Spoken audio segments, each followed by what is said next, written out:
क्योंकि हमारे अतिथि हैं पूर्व मंत्री श्याम रजक जी और आप लोग को विषय प्रवेश कराएंगे, तो मैं अपने पूर्व मंत्री श्री श्याम रजक जी से आग्रह करता हूं आए और जो हमारे प्रशिक्षण शिविर का विषय प्रवेश है उसको कराने की कृपया करें।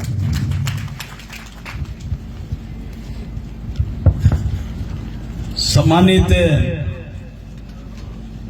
झारखंड प्रदेश राष्ट्रीय जनता दल के युवा विंग, युवा राष्ट्रीय जनता दल के इस प्रशिक्षण शिविर के अध्यक्ष भाई रंजन प्रसाद यादव जी, राष्ट्रीय जनता दल के अध्यक्ष भाई संजय सिंह यादव जी और हमारे उद्घाटनकर्ता राष्ट्रीय जनता दल के राष्ट्रीय महासचिव, पूर्व मंत्री और झारखंड के प्रभारी भाई जयप्रकाश नारायण यादव जी, यहाँ बैठे मंच पर राष्ट्रीय जनता दल के पुरोधा और पूर्व मंत्री हमारे साथी भाई राधा किशोर जी, यहाँ के सांसद पूर्व भाई घूरन राम जी, पूर्व सांसद भाई कामेश्वर बैठा जी, यहाँ उपस्थित हमारे श्री अनिल कुमार यादव जी, श्री विजय राय जी, रामनाथ चंद्रवंशी जी, श्री श्याम सिंह जी,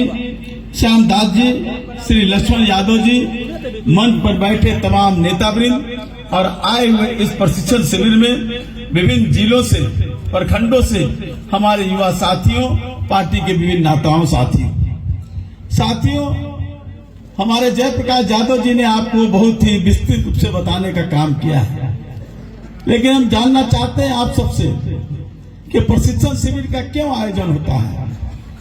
प्रशिक्षण शिविर इसलिए कि जो राष्ट्रीय जनता दल है इसका निर्माण क्यों हुआ, आपके एक कौतूहल होती होगी, कोई आपसे पूछता होगा कि राष्ट्रीय जनता दल का आप सदस्य क्यों है।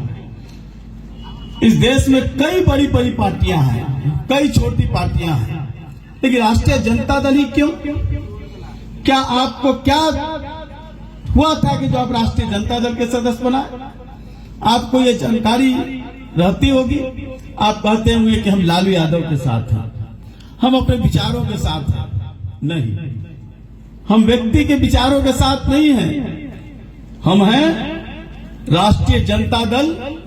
देश के निर्माण में जो हमारे समाजवादियों ने जिस की पौधा लगाने का काम किया था, उस समाजवाद की विचारा को फैला करके जो हमारे नेता ने आगे बढ़ा है, हम उसी के रूप में हम एक माली के तहत हम राष्ट्रीय जनता दल के साथ जुड़ करके और इस देश के निर्माण में हम भागीदार करना चाहते हैं। आज देश में जो हमारा संविधान है, आपको संविधान की विश्लेषण की किताब सुभाष कश्यप जी का मिला है। आप इस किताब को अगर लिए हैं तो आप सब इसको पढ़ने का काम कीजिएगा। हम अपनी वक्तव्य कहने के पहले सिर्फ इतना कहना चाहता हूं, राष्ट्रीय जनता दल के साथियों जरा पढ़ना सीखो। लालू यादव के विचारों को पढ़ो, डॉक्टर लोहिया को पढ़ो, अंबेडकर को पढ़ो, ज्योतिराव फुले को पढ़ो। हमारे जो पुराने महिषी लोग रहे हैं, जिसे देश के निर्माण में अपनी भागीदारी देने का काम किया है, उसको पढ़ने का काम करिए। सिर्फ नारा लगाने से हम संगठन को मजबूत नहीं कर सकते हैं। नारा लगाने से जोश आ सकता है, लेकिन हमारी मानसिक जो हमारी खुराक है वो पूरा नहीं होने का काम होगा। इसलिए साथियों, पढ़ने का काम करने का काम करिए। आप देख रहे हैं आज देश में किस तरह की संकट आया है। भारतीय जनता पार्टी की जो मूल संगठन है आरएसएस 1925 में गठन हुआ था, 1925 में, और उसी समय दो और संगठन खड़ा हुआ था। समाजवादी पार्टी का राष्ट्र सेवा दल साने गुरुजी ने बनाया था 1925 में, और 1925 में ही बाबा साहब भीमराव अम्बेडकर ने अनुसूचित जाति का एक संगठन बनाने का काम किया था। लेकिन हमको चिंता का विषय है, 1925 से आज 100 साल हो गए, राष्ट्रीय स्वयंसेवक संघ आज कहां से पहुंचा, शिखर पर पहुंची है। हमारे पास विचार था, हमारे पास देश के लिए लड़ने के लिए ताकत थी, हमारे नेताओं ने देश के लिए अपनी कुर्बानी देने का काम किया, लेकिन 1925 का बना हुआ समाजवादी पार्टी, जो समाजवाद की राष्ट्र सेवा दल था, भिन्न खंडों में बंटने का काम हुआ। कई पीएसपी बन गया, समाजवादी पार्टी बन गया, अलग अलग कई पार्टी, कोई लोहिया के साथ, कोई आचार्य नरेंद्र देव के साथ, कोई एसएम जोशी के साथ, कोई राजनारायण जी के साथ। उसी तरह बाबा साहब भीमराव अम्बेडकर ने जो शेड्यूल कास्ट कॉन्फ्रेंस बनाया था, कन्वीडेंस बनाया था, उस दल का भी हंसी हुआ। कहीं अठावले के साथ, कहीं गवई के साथ, कहीं प्रकाश के साथ, कई तरह में घरों में बंटने का काम किया। क्या कारण रहा? हमको इसकी चिंतन करना चाहिए। राष्ट्रीय जनता दल के नौजवान साथियों, ये बड़ा ही चिंता का विषय है और आप सबके लिए ये चिंतन का विषय है कि हमारे महिषियों ने तो 1925 में बुनियाद खड़ा की थी, लेकिन हम टूट गए। हम देश के लिए लड़ना चाहते थे, लेकिन हम भिन्न खंडों में बंटने का काम किए। कारण रहा, इसको हमको समझना चाहिए और इसके बारे में एहसास भी करना चाहिए। आरएसएस किसी व्यक्ति के विचारों के प्रति प्रतिबद्ध नहीं था, बल्कि वो अपने विचारों के प्रतिबद्ध था। हिंदूवाद, मनुवाद को कैसे हम मजबूत कर करके देश में स्थापित कर करके, जो 5000 वर्षों से गुलामी करते रहे, देश की आजादी आने वाले जो महिषियों ने, जो गांधी के नेतृत्व में, अम्बेडकर के नेतृत्व में जो खड़ा हो रहा था देश, उस देश में हम मनुवाद को कैसे स्थापित करने का काम करेंगे, उस विचार के लिए प्रतिबद्ध रहा और अपने विचारों के आधार पर लड़ करके अपने आप को शिखर पर पहुंचने का काम किया है। लेकिन हम लोहिया जी के साथ, लोहिया जी को हम आदर करते हैं, हम आचार्य नरेंद्र के साथ हम उनका आदर करते हैं, सब हमारे पूर्वज हैं, लेकिन हम उसी में फंस गए। जो उनकी जिज्ञासा थी, जो उनके विचार थे, जो उनके दृष्टि थे, जो उनका विजन था, हमने उसको याद नहीं किया। हमने याद किया अपने नेताओं को। तो साथियों, राष्ट्रीय जनता दल के साथी, हमको व्यक्ति से ज्यादा, अपने नेताओं से ज्यादा, नेताओं के विजन को, नेताओं के विचार को हमको मजबूत करना, और ये राष्ट्रीय जनता दल का यही है लक्ष्य। लालू यादव जी की अगुवाई में जो लक्ष्य बना, जयप्रकाश जी और सब लोग यहाँ पर, संजय जी, सब लोग थे जब दिल्ली में राष्ट्रीय जनता दल का गठन हो रहा था 1997 में। तो क्या कहा गया था? कहा गया था कि देश में बड़ी भयानक स्थिति बनी हुई है, और बनी हुई थी। आर्थिक गुलामी के रास्ते पर चल रहा था देश, सामाजिक समरसता के खिलाफ देश चल रहा था, और धार्मिक विमनस्यता का बीजारोपण उस समय हो रहा था। और उस समय लालू यादव जी ने कहा कि हमको राष्ट्रीय जनता दल के मजबूत संगठन बनाने का काम करना है, और वो फैला है। मैं मानता हूं कि आज देश में हमारे पास एमएलए की संख्या कम है, लेकिन हमारे पास विचारों के लिए लड़ने वाले सेनाओं की संख्या सबसे ज्यादा है। राष्ट्रीय जनता दल के साथी झारखंड के लोग, झारखंड में तो हमारी सरकार है भी, नहीं भी है, इसको कहने में मुझे कोई गुरत नहीं, लेकिन इसके बावजूद हमारे कार्यकर्ता राष्ट्रीय जनता दल के विचारों से अभी भी प्रतिबद्ध हैं। कारण वो बदले नहीं, वो इधर उधर भटके नहीं, वो राष्ट्रीय जनता दल से प्रतिबद्ध है। कई वर्षों से झारखंड बना 2000 में, और झारखंड बनने के बाद भी राष्ट्रीय जनता दल के साथ प्रतिबद्धता के साथ जुड़े रहे। कारण रहा कि हम विचारों के प्रति प्रतिबद्ध रहे। हमने उस जो जीवन है, जो जीवन शैली है, जो विलासिता के जीवन है, उसके तरफ नहीं बढ़े। हमें कुछ मिला या नहीं मिला, हम अपने विचारों के प्रति, अपने नेताओं के विचारों के प्रति, अपने दल के विचारों के प्रति प्रतिबद्ध रहे। यही हमारी सबसे बड़ी विशेषता है, सबसे बड़ा गुण है हमारे साथ। इसलिए हम कहना चाहते हैं साथियों, आज देश में बड़ा संकट है। आज बात कर रहे थे भाई जयप्रकाश जी ने मनुवाद और संविधान का संकट है। मनुवाद आप जानते हैं, नाम सुनते हैं, आप भी कहते होंगे आज देश के संविधान पर खतरा है। संविधान क्या है? क्या है हमारी संविधान? और देश का संविधान क्या कहता है?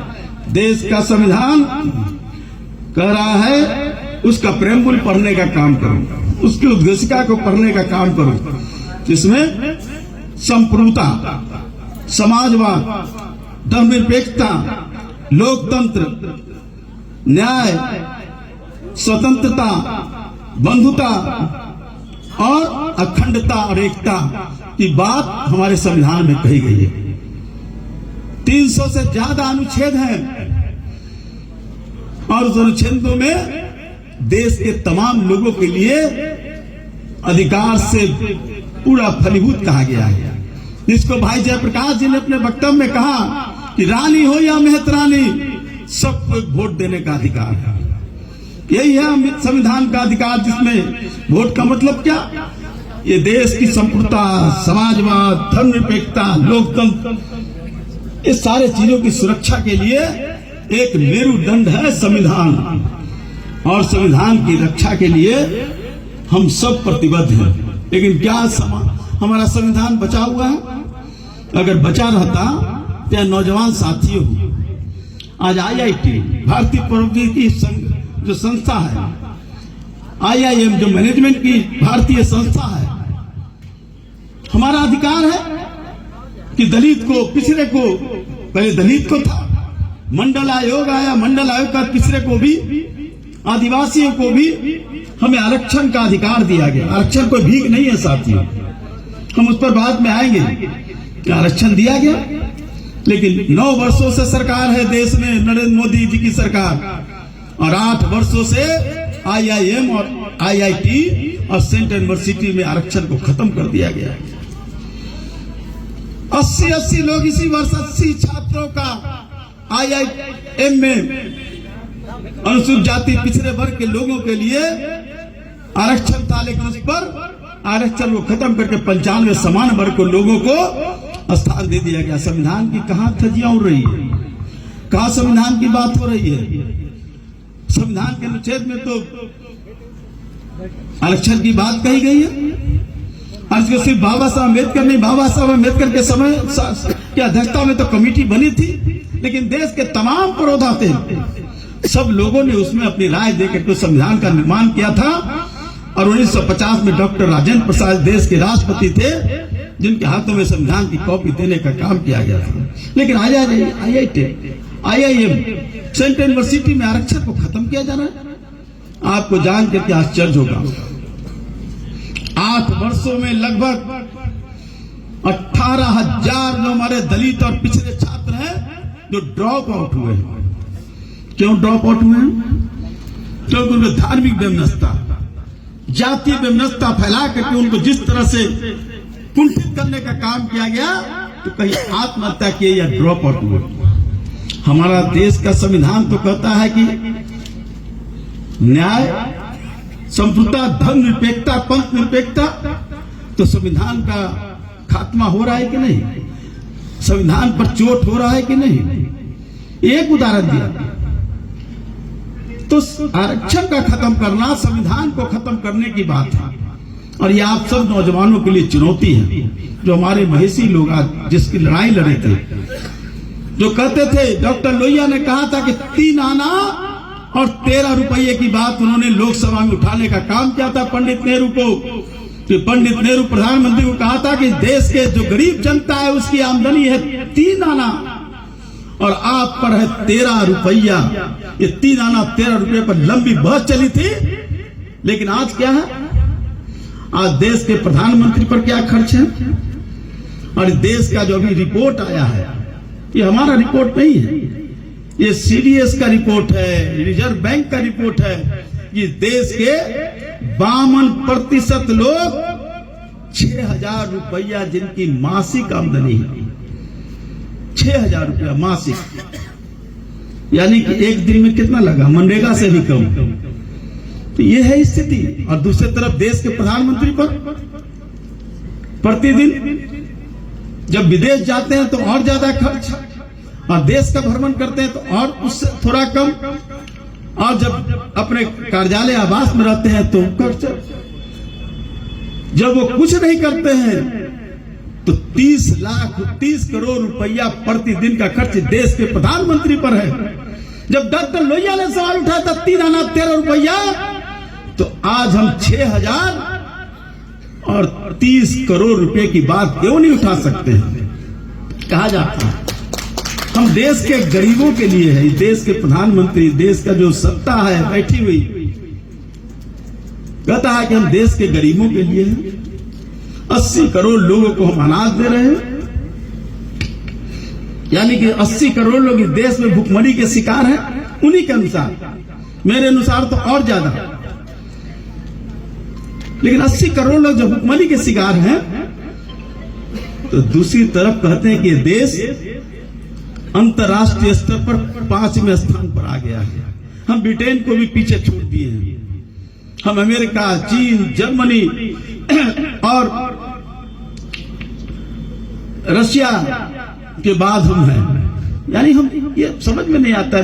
हम तो कॉमर्स के स्टूडेंट रहे, यहाँ दादा किशोर जी हैं, जयप्रकाश भाई है, आप लोग भी हैं।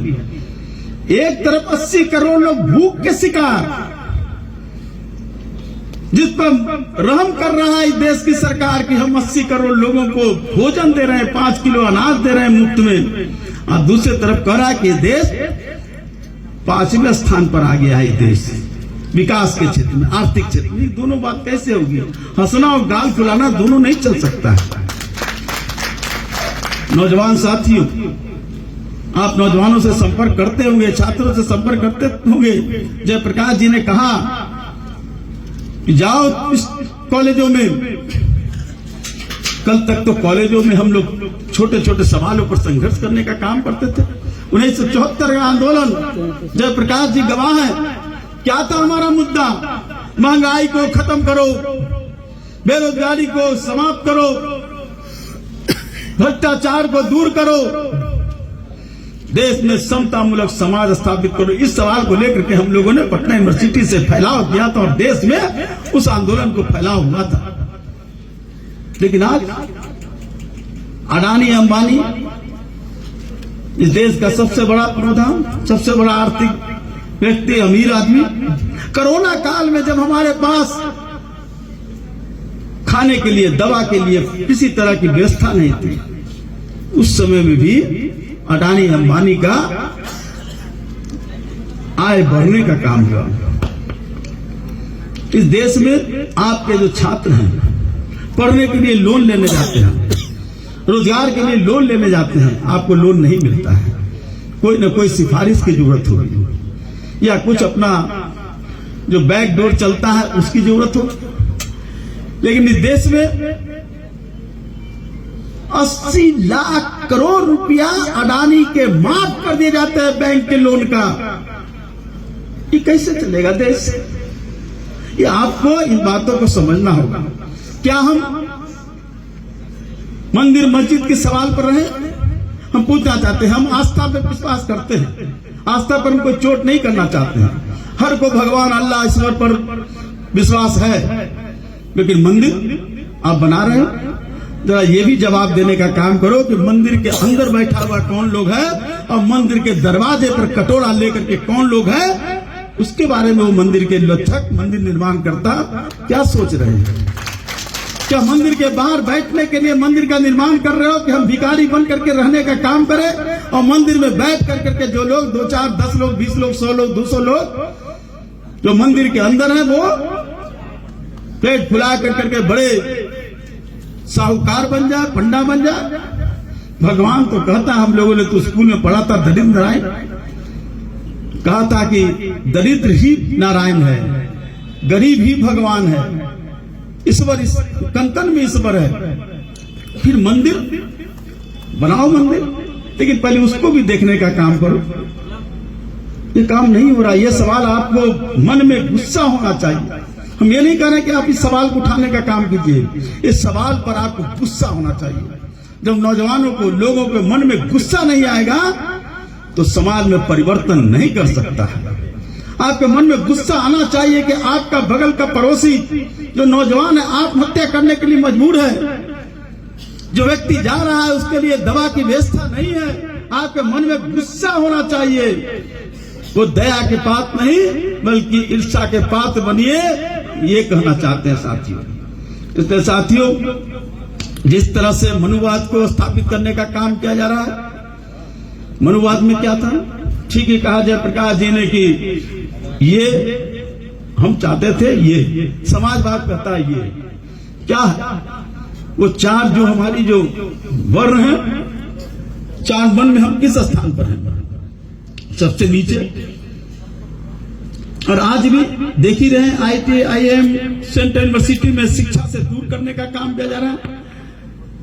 शिक्षा इतनी महंगी होती जा रही है कि प्राइवेट स्कूल में आपको हिम्मत नहीं है, उतनी आर्थिक स्थिति नहीं है कि आप 50,000, 1 लाख, 2 लाख रुपए दे करके प्राइमरी स्कूल में अपने बच्चे को डोनेशन दे करके पढ़ाने का काम करें। सरकारी स्कूल की व्यवस्था है कि वहां न शिक्षक है, न वहां पर इंफ्रास्ट्रक्चर है, न किताब है। इस देश में अभी जो रिपोर्ट आई, इस देश के 10% बच्चे कुपोषण के शिकार हैं, 30% महिलाएं कुपोषण के शिकार हैं। खास करके इस आदिवासी इलाके में, झारखंड इलाके में तो 50% से ज्यादा लोग कुपोषण के शिकार हैं। आप जाइए गांव में देखिए, हम लोग तो देखते हैं जाकर के कभी कभी, पेट दबी हुई, आंखें धसी हुई, आंखों में पीला, चेहरे में कालापन। इसी लेकर करके देश की रक्षा करने का काम कर सकते हैं। यही नौजवान आपका देश की रक्षा करने का काम करेगा। ये सवाल है साथियों, इस सवालों पर आपको चिंता करने की जरूरत है, क्योंकि एक तरफ साजिश हो रही है इस देश को दिग्भ्रमित कर करके, कैसे देश को गुलाम बनाने का काम किया जाए। क्योंकि देश में जो बाबा साहब ने और हमारे लोगों ने कुर्बानी देने का काम किया, गांधी ने इस देश की लड़ाई लड़ने का काम किया, भगत सिंह, चंद्रशेखर आजाद, बटुकेश्वर दत्त, अशफाक उल्ला, राम प्रसाद बिस्मिल ने कुर्बानी देकर करके इस देश को बचाने का काम किया और देश को देने का काम किया। देश को देने का मतलब ये नहीं था कि देश गुलाम हो जाए। बाबा साहब भीमराव अम्बेडकर ने संविधान इसलिए नहीं लिखा कि संविधान जो लिखी हुई है, ठीक ही कहा था बाबा साहब ने, ये संविधान मैं आपके सामने दे रहा हूं, लेकिन चलाने वाले लोग, शासन वाले लोग, अगर उनके मन का नियत ठीक नहीं होगा तो ये संविधान कूड़े कचरे का ये वस्तु बनेगा, एक कागज का टुकड़ा बन के रहेगा। और ये भारतीय जनता पार्टी इसको कागज का टुकड़ा बनाने में लगी हुई है। इसलिए साथी, आपके सामने एक चिंता का विषय है। और ये सब कैसे होगा? क्योंकि आपके पास समय कम है। संगठन हम मानते हैं, हम धन्यवाद देना चाहते हैं रंजन जी को, संजय जी को, तमाम जो झारखंड के पदाधिकारी है प्रशिक्षण शिविर के द्वारा। लेकिन प्रशिक्षण शिविर हमारा यही अंतिम नहीं होगा। हम चाहेंगे कि जो लोग प्रशिक्षित होकर के गांव में जाइए, रांची में संख्या कम करिए आना जाना। डाल्टेनगंज में हम लोग आते थे, एक होटल था सरदार जी का, हाँ कोयले, एक और था पंजाब होटल, तो वहां तक मत रहिए, जाइए गांव में। देखिए, हमको आरएसएस से भी कुछ सीखना चाहिए। हम उसके विचारों के विरोधी हैं। क्या किया इस बार तीनों राज्यों में? हम बार बार अपनी पार्टी में कह रहे थे, अपने नेताओं को कह रहे थे, लोग विश्वास नहीं कर रहे थे। हम कह रहे थे कि चुनाव में भारतीय जनता पार्टी तीनों जगह जीतने का काम करेगी। इसलिए नहीं कि सिर्फ ईवीएम का सवाल, ईवीएम का एक सवाल है, ये उससे बड़ा सवाल है उसने जो संगठन को खड़ा किया। एक सेनापति और 10 सैनिक, 10 घर पर आप युवा राजद के लोग, राष्ट्रीय जनता दल के लोग तय कर लीजिए। और बूथ कमेटी नहीं बनाइएगा तो आप कुछ नहीं कर सकते हैं, क्योंकि जो आपके लोग चुनाव लड़ेंगे, कौन लड़ेगा कौन नहीं लड़ेगा ये तो हमारे नेता और सब लोग के विशेष पर होगा। लेकिन जो लड़ेगा उसके पास तो हथियार होनी चाहिए, सैनिक की संख्या होनी चाहिए। हमारा बूथ कमेटी नहीं होगा। और बूथ में भी हम घर घर अगर नहीं पहुंच पाए, आप अभी से निकलिए, आप जिम्मा दीजिए संजय भाई लोगों को, जिला के लोगों को, कि जिला के हेडक्वार्टर को मत छोड़ दो, राज्य के हेडक्वार्टर को छोड़ दो, सिर्फ मॉनिटरिंग करने के लिए 2-4 लोग रहे, लेकिन जाओ गांव की ओर और गांव में जाकर करके उन गरीबों के साथ भाषण देने की जरूरत नहीं, उनके साथ सहमानता के साथ रहिए, उनके यहाँ खाना खाइए, उनके यहाँ सोइए, उनके लोगों के साथ सुख और दुख में साथ देने का काम है। क्या करता आरएसएस के लोग? इस बात को समझ जाए, हम दुश्मन के भी जो कुछ चीजें हैं उसको सीखना चाहिए। अगर उस मोहल्ले में कोई बीमार है तो उस पार्टी का है या नहीं, उसका समर्थक है कि नहीं, लेकिन वो सुबह में निकलता है मॉर्निंग वॉक करने के लिए, जब मालूम होता है कि उसके घर में कोई आदमी बीमार है वो चला जाता है, जाकर के मिलता है, उसके घर तक पहुंचता है। बार बार कहते रहे, युवा जनता में भी आते थे तो मैं कहता था अपने साथियों के किचन तक पहुंचने का काम करो, उनके रसोई घर तक पहुंचने का काम करो, ताकि उनकी माता बहन को सिर्फ वो लड़का नहीं, आप पर भी विश्वास हो कि ये भी हमारा लड़का है, राष्ट्रीय जनता दल एक परिवार होगा, ये मान करके चलना होगा, तभी जाकर करके आपको रखना होगा। आप जाइए उन घरों तक, कोई बीमार हो, कोई की शादी का हो, कोई और भी संकट हो, खुशी का बात हो, आप उसमें एक सहयोगी बनने का काम कीजिए। खुद जाकर के, कोई आए या ना आए, ये करिएगा, तभी जाकर के लालू यादव के विचारों पर आप खड़ा हो पाइएगा। लालू यादव एक व्यक्ति के रूप में नहीं रहे, बताए हमारे नेता ने, आप भी पढ़े होंगे, लालू यादव जी उस गोपालगंज के फुलवरिया में पैदा हुए, तो मन में थी चिंता, वहां के जो सामंतवाद के खिलाफ उनके मन में एक गुस्सा था, उनके मन में जो पीड़ा थी, उस पीड़ा को वो सहते रहे, बर्दाश्त करते रहे और सीने में उसको गोला बना करके जोड़ते रहे। जब वो पटना विश्वविद्यालय में जब आए, पटना विश्वविद्यालय के छात्र संघ के अध्यक्ष बने, तो लोगों को संगठित करने का काम किया। उनको एक मस्खरा समझता था लोग, लेकिन मस्खरा नहीं, बल्कि उसी तरह से बात करके, गांवई की बात करके, गांव की रूपरेखा की बात करके, गांव की परिवेश की बात करके लोगों को जगाने का काम करते थे। और देश में एक कर्पूरी ठाकुर जी के बाद लोगों को जोड़ने का काम किया। और उसके बाद क्या हुआ, जब राज्य के मुख्यमंत्री बनते हैं, कई तरह से परेशान अपमानित करने का काम किया गया। क्या कहा जाता था कर्पूरी ठाकुर को? क्या कहा जाता था जब आरक्षण की बात कर्पूरी ठाकुर ने कहा था? क्या कहा जाता था? छोड़ अस्तूरा धर अस्तूरा, छोड़ गद्दी धर अस्तूरा, कह करके हमारे पूर्वजों को अपमान किया था। और लालू यादव को कहा गया चारा चोर, चोर कहा गया।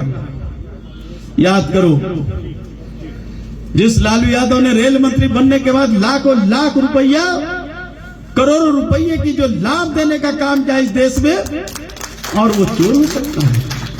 जिस लालू यादव ने चरवाहा विश्वविद्यालय बनाने का काम किया, चरवाहा विद्यालय बनाने का काम किया, क्या था कंसेप्ट लालू यादव का चरवाहा विद्यालय का?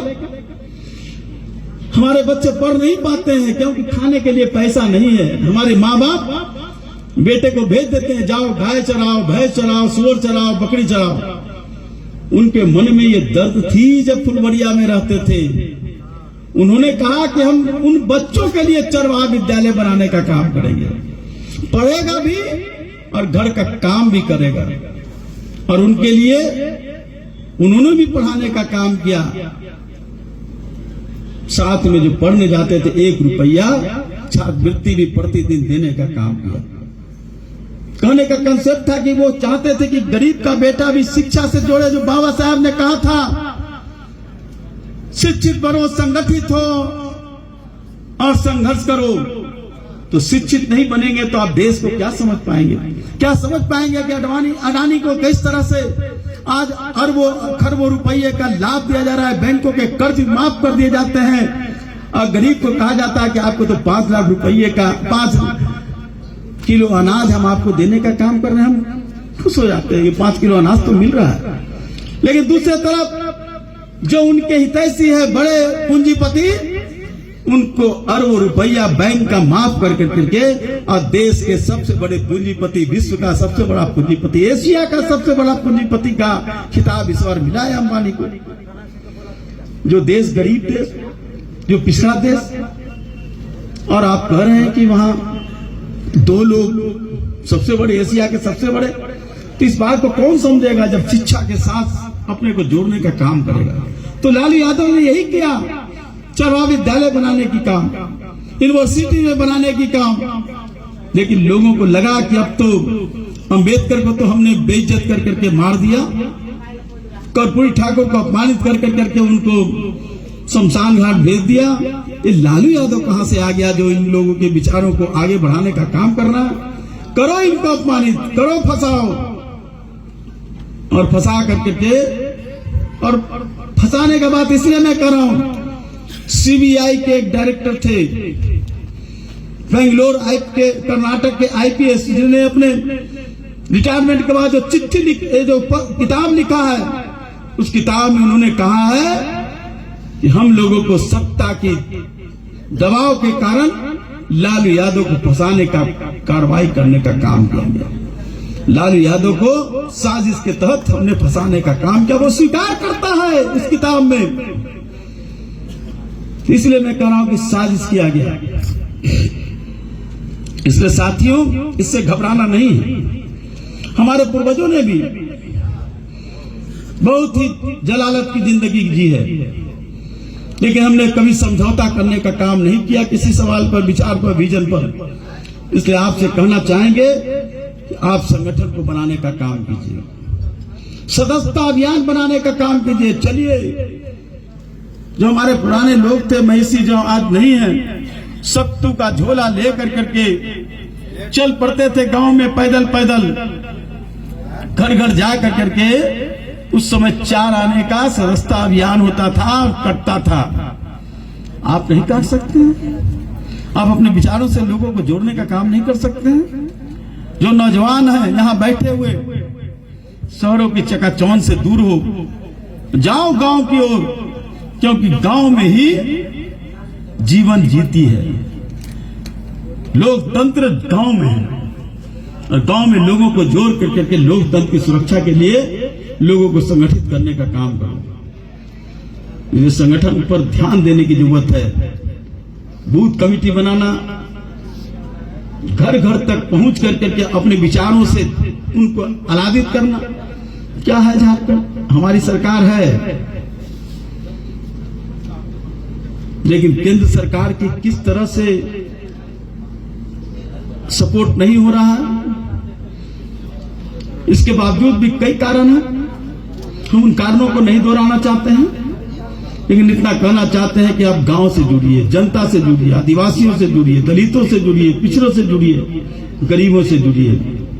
जो रेवड़ी वाले हैं उनके यहां बैठने का काम कीजिए, उनके साथ बैठिए 1 घंटा, उनको दर्द आप बांटिए, वो आपके साथ रहेंगे। आप इस तरह से संगठन को खड़ा करने का काम करेंगे, तभी जाकर के हम ऐसे भारतीय जनता पार्टी और जो मनुवाद स्थापित करना चाहते हैं देश में, उसको परास्त करने का काम कर सकते हैं। आप देख लीजिए किस तरह नया संसद बना। हमारा संसद तो था, हम तो गौतम बुद्ध, भगवान बुद्ध के मानने वाले लोग हैं, धर्म चक्र को मानने वाले लोग हैं। उस संसद भवन में हमारे घुरन जी हैं, और यहाँ पर बैठे हुए कामेश्वर बैठा जी हैं। उस लोकसभा, उस संसद में जाते होंगे और धर्म चक्र लगा हुआ था। आज क्या लगा है? आज नए संसद भवन में संगोल लगा है। संगोल क्या है? संगोल है जो राजा लोग होते थे, राजशाही होती थी, उनको राजदंड दिया जाता था संगोल के रूप में, कि आपको अपने अनुसार। बाबा साहब भीमराव अम्बेडकर ने तो संविधान में लोकतंत्र दी, और ये संगोल स्थापित करके ये इस पर साबित करना चाहते हैं कि देश में हम राजशाही लाने का काम करेंगे।